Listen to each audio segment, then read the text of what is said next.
Salut les gars, j'espère que vous allez bien. Vous êtes dans la Maison Blanche. On va parler encore une fois du Real Madrid.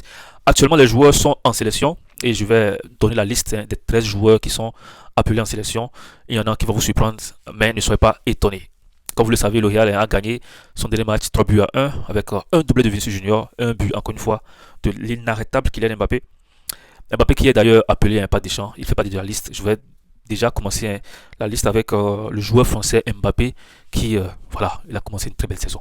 On va pas se mentir, Mbappé actuellement c'est pratiquement le petit-fils de Cristiano de Messi, tellement il engrange les belles performances. Moi-même, je suis étonné.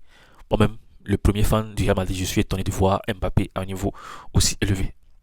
Aujourd'hui, il est blessé, mais je vous rassure que la blessure n'est pas aussi grave que ça.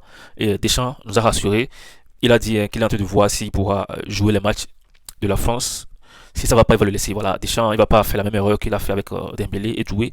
Et voilà, le premier joueur qui a été appelé en sélection, il s'appelle Kylian Mbappé. Numéro 2, on a Dean Oisen.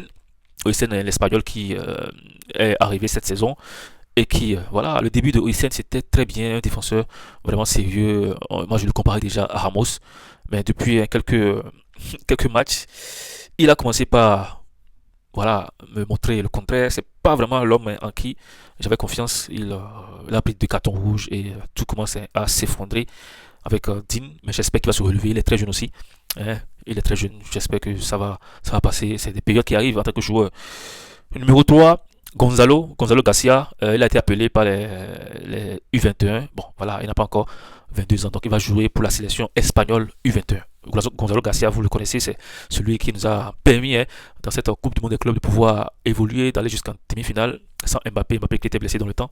Donc aujourd'hui, Gonzalo n'est plus vraiment un joueur en qui Alonso a confiance ou en qui Alonso ou sur qui peut-être Alonso mise, hein, parce que depuis plusieurs matchs il n'a pas joué et bon, j'espère que ça a changé, mais pour l'instant c'est pas vraiment fameux. Voilà. Numéro 4, Vinicius Junior, le Brésilien est enfin appelé en sélection. Je vous rappelle, hein, que la dernière sélection n'a pas été appelée, bon, pour cause, hein, de blessure.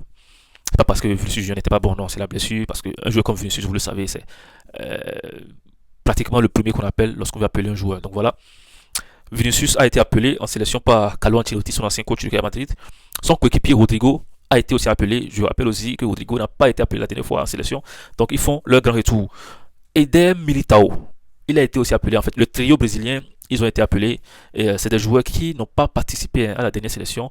Je pense que Ancelotti a envoyé en Militao une certaine reprise. Il a repris, hein, ça faisait seulement quelques semaines, donc il ne voulait pas l'appeler la dernière fois. Vinicius Junior avait un gène et Rodrigo n'était pas vraiment en forme. Donc cette fois-ci, les trois ont été appelés parce que actuellement, Vinicius, il n'est pas mal, Militao, il est très fort et Rodrigo, il est moyen. Voilà.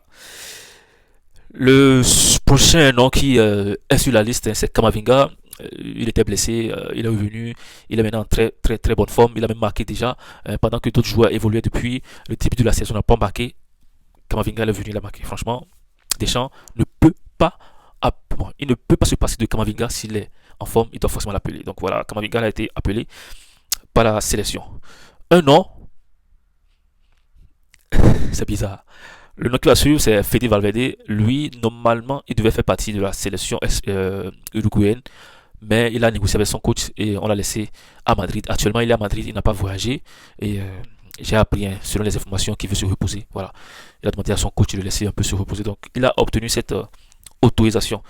David Alaba a été appelé par l'Autriche. Il est aussi convoqué en sélection. Thibaut Courtois, depuis qu'il a fait son retour, hein, en Belgique, je pense que chaque sélection, il est appelé. Donc, cette fois-ci encore, il va jouer avec ses coéquipiers en sélection. Les trois derniers, c'est des très jeunes joueurs, hein. Ada Güler avec la Turquie, Brahim Diaz avec le Maroc et Mastantuono avec l'Argentine, le pays de Lionel Messi. Les gars, c'était les 13 joueurs que le Real Madrid a laissé partir en sélection. Voilà, il en reste, hein, qui sont restés dans le club, comme Valverde. Et voilà, on souhaite bonne chance aux joueurs. On espère qu'ils reviendront sans blessure. C'est la fin de cette vidéo. C'était pour vous annoncer, hein, les 13 joueurs qui ont été appelés par les sélections respectives. Abonnez-vous si vous n'êtes pas encore abonné. Ici, c'est la Maison Blanche. On se dit à bientôt.